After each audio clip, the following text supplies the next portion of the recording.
ní ìrántí bàbá wa the priest of the law Dr. Alore Edamisa Amudele Akimulewo JP ọmọ arúgbó náà olùdásílẹ̀ Saibiti Durban and Seraphim Church of God Warri Delta State ẹni tó dágbére fún ayé òṣì àti ẹ̀gbin yìí ní ọjọ́ keje oṣù kẹrin ọdún 2019 Alore mi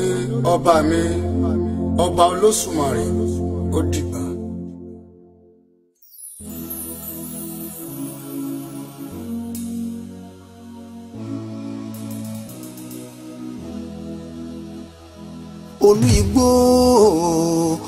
Olú igbó lọ igbó parọ́rọ́ Olúọdán lọ ọ̀dọ́ mi títí òkè sábìtì láti gbọ́ wípé erinwó àjànàkú sùn bí òkè kò tún lè dìde àmúdẹ̀lẹ̀ dára ilẹ̀ a ó má ṣe àmúdẹ̀lẹ̀ dára ilẹ̀ jàmúrágùn lọ.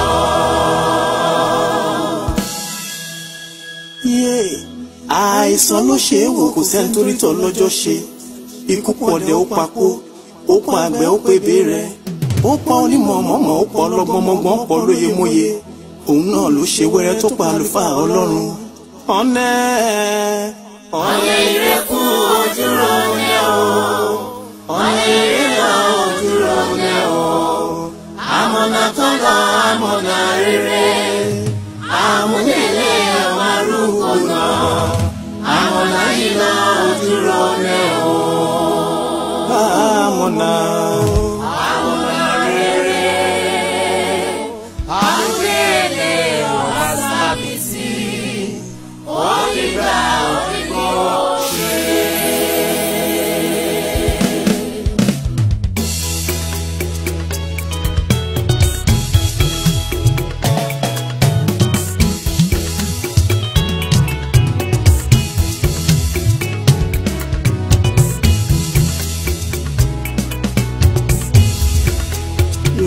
Gbẹ̀mí àdàbàyí tí fò lọ ní sánmà.